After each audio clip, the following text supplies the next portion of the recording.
All right, so multiplying fractions is just straight across. All right, so I'm going to go 3 times 5, which is 15. And then I've got this doozy, 17 times 18. Okay, so now this is one of those times when, like, for this one, I'm just going old school. I'm just going to go back to 17 times 18 like this. I go 8 times 7 is 56. 8 times 1 is 8, plus 5 is 13. And then I put my little placeholder, and then 1 times 7 is 7. And then 1 times 1 is 1.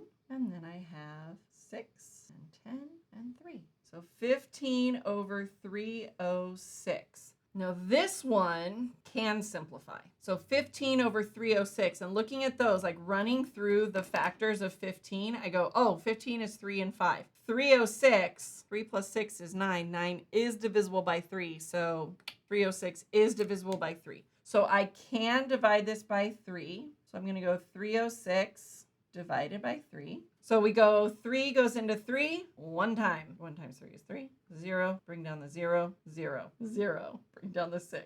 2. 2 times 3 is 6. Minus 6 is 0. So our final answer, this is getting to be a mess, is 5 over 102. That is mathed up.